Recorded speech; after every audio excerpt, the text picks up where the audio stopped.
সুধী ভক্তবৃন্দগণ, এবার আমরা নিধুবনে এসে উপস্থিত হয়েছি এবং নিধুবনের বিষয়বস্তুগুলো আপনাদের নিকটে এখন আমরা তুলে ধরব, বর্ণন করব।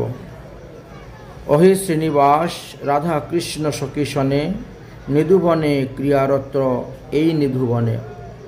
এই যে নিধুবন দেখতে পাচ্ছেন, এই নিধুবনের বিষয় সম্পর্কে আলোচনা করব। ভারত বিখ্যাত প্রাচীন গায়ক তানসেনের গুরুদেব হরিদাস স্বামী এই নিধুবনে বসে ভজন করেছিলেন। তিনি গানের মাধ্যমে এই নিধুবন হইতে শ্রী বঙ্কবিহারীজিকে প্রকট করেছিলেন। ক্রমেই শ্রী বিগ্রহ রাধাবল্লভ মন্দিরের সন্নিকটে স্থানান্তরিত হইয়া এখন পর্যন্ত সেখানে প্রেমেশ্বরিত সেবা পূজা পাচ্ছেন। বাঁকেবিহারী মন্দির বা বঙ্কবিহারী বলা হয়। এই নিধুবনের মধ্যেই হরিদাস এর সমাধি আছে, অর্থাৎ হরিদাস স্বামীর সমাধি এই নিধুবনের মধ্যেই দর্শনীয় আছে। শ্যামানন্দ প্রভু একদা এই নিধুবনেই ঝাড়ু করিবার সময় শ্রীমতী রাধারানীর নপুর প্রাপ্ত হইয়াছিলেন।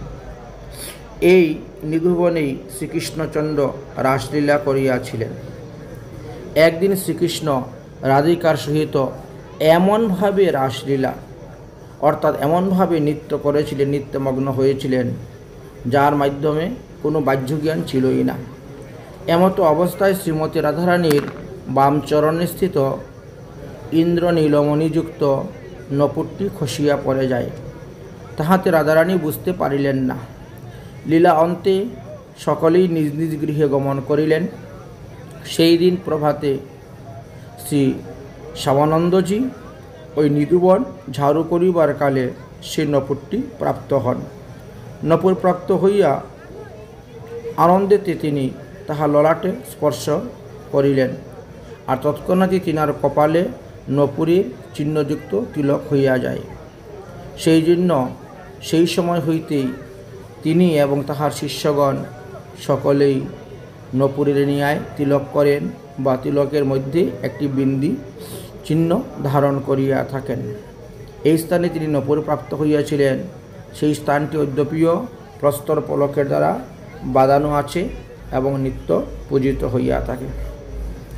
রাধাকৃষ্ণের এই লীলাবিলাসের জন্য এই স্থানটি যাত্রীগণ আগমন করিয়া থাকেন এবং শাঁখা, সিন্দুর, সিংহার উপলক্ষ করিয়া রাধারানীকে সব কিছু দান করিয়া থাকেন। এই নিধুবনে বিশকা কুণ্ড নামে একটি কুণ্ড আছে। যাহারা বিশকা সখীর আনুগত্য হইয়ে যুগপীঠ স্মরণ করেন, যুগপীঠের ভজন করেন, বৃন্দাবনস্থ মণিমন্দিরে প্রবেশ করিয়া শ্রী রাধা মাধবের প্রেম সেবা লাভ করত জীবনকে ধন্য করিতে পারেন। সেই সখীগণের মধ্যে বিশকা সখী হলেন একজন, 8 জনের মধ্যে বিশকা সখী একজন। তিনি সুললিত কৌতুক রস প্রদানকারী ছিলেন এবং সঙ্গীত বিদ্যায় বিশারদ ছিলেন। তিনি সখীগণের সহিত সঙ্গীতের মাধ্যমে শ্রী রাধাকৃষ্ণের চিত্তকে সর্বদা জয় করিয়াছিলেন এবং শ্রীকৃষ্ণচন্দ্র বিশকা সখীকে জল পান করানোর জন্য এই স্থানে বংশী দ্বারা একটি কুণ্ড সৃষ্টি করেন। সেই জন্য বিশকা সখীর নাম অনুসারে এই কুণ্ডের নাম বিশকা কুণ্ড হইয়াছে। গানের মাধ্যমে রাধাকৃষ্ণের কৃপালাভ করিবার জন্য শ্রীল রঘুনাথ দাস গোস্বামী পাদ পর্যন্ত বিশকা সখীর চরণে প্রার্থনা জানাইতেন যে রাধাকৃষ্ণের প্রণয় সুললিত কৌতুকের পাত্রী, যিনি সুদিব্য সঙ্গীত দ্বারা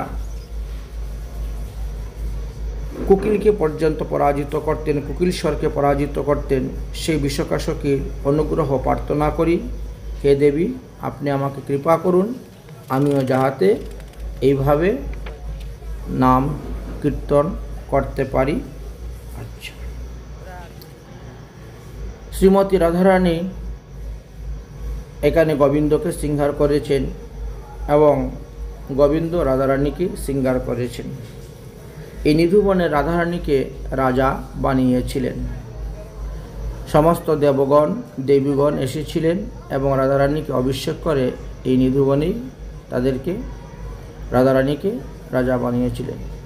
এই জন্য একটা প্রচলিত কথা আছে, বৃন্দাবন মে রাজা হুকর बैठे राधा रानी, कोतवाल हुकर चौकी दीवी आबी बंशीधारी, गुर गुर गुर गुर दामा बाजे उरे राज निशान, और कुंजी कुंजी ध्वनि उठी श्री राधे राधे नाम। এই যে নিধুবনে যতগুলো বৃক্ষ আপনারা দেখতে পাচ্ছেন, এরা কিন্তু ভগবানের অন্তরঙ্গ প্রিয় গোপীগণ। শোনা যায় যে এরা সবাই রাত্রিবেলা বৃক্ষ হইতে মূর্তিরূপ ধারণ করে নেন, গোপীরূপ ধারণ করে নেন এবং শ্রীকৃষ্ণের সহিত রাসলীলা করিয়া থাকেন। দিনের বেলা আবার তারা বৃক্ষরূপী অবস্থান করিয়া থাকেন। দেখেন, এত বৃক্ষ থাকলেও বৃক্ষের নিচে দেখো একটা পাতাও পড়ে নাই। প্রতিদিন ঝাড়ু সংস্কার দ্বারা সেটা প্রতিষ্ঠিত হইয়া থাকে। এই যে আমরা দেখতে পাচ্ছি অষ্টসখীর মূর্তি আছে এখানে, আর এই সামনে দেখতে পাচ্ছেন হরিদাস ঠাকুরের সমাধি, হরিদাস স্বামী হরিদাসের সমাধি এখানে আমি দেখালাম। এর মধ্যে তিনি যেখানে বিগ্রহ প্রকট হয়েছেন সেই স্থানটি দেখিয়েছি। এটা হলো বংশীচুরি, এখানে শ্রী গোবিন্দের বংশীচুরি হয়েছিল, সেই বংশীচুরি মন্দির। তারপরে সিঙ্গার মন্দির আছে, সিঙ্গার মন্দির দেখানো হয়েছে। তো যাই হোক, শ্রী রাধিকার বামাংশে থাকিয়া তাহার বামবাহু অলঙ্কৃত করিতেছেন শ্রী গোবিন্দ। তিনি স্বেচ্ছাময় দক্ষিণ চরণ বক্র করিয়া রাখিয়াছিলেন, হস্তে বংশী ধারণ করিয়া মন্দ মন্দ সুন্দর হাসিতেছেন এবং ভ্রু বিলাসিতায় যেন কামকেও মোহিত করিতেছেন। তাহার বর্ণ মেঘের মতন, নেত্র পদ্মপত্র তুল্য আয়তন, বাহু লম্বমান, পরিধানে পীতবসন এবং গলে বনমালা। ভগবান শ্রীকৃষ্ণ এইভাবে অবস্থান করেন আর সখীরা তিনাকে শৃঙ্গার করেন। সেই বনমালা বৃন্দাবনের মতন মধুকর আসক্ত হইয়া যেন শব্দ করতে করতে হরির শোভা বৃদ্ধি করিতেছে। কমনীয় কাঞ্চনীয় কঞ্চন নপুরে তাহার সকলেই কান্তি বৃদ্ধি পাইয়াছিল। তাহার সমুজ্জ্বল ঈষদহাস্য মনোহারিণী বিলাসমম্বিত উত্তম রত্ন শিবষ্ট দ্বারা কৌস্তুভ কান্তি সম্পাদন করিতেছেন। কিরীটি, হার, কুণ্ডল ইত্যাদি দ্বারা শোভা পাইয়াছিলেন।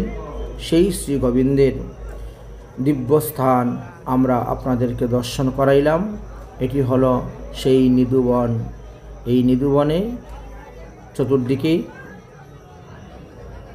সমস্ত বৃক্ষলতা, মন্দির, স্থান আদি দর্শন করাইলাম।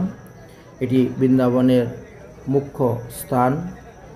এই নিধুবন, যে নিধুবনে ভগবান শ্রীকৃষ্ণ রাসলীলা করেছিলেন, রাধারানীকে রাজা করেছিলেন বৃন্দাবনের, এবং শ্রী গোবিন্দ সখীদেরকে নিয়ে নৃত্য করেছিলেন। জয় নিধুবন কি জয়।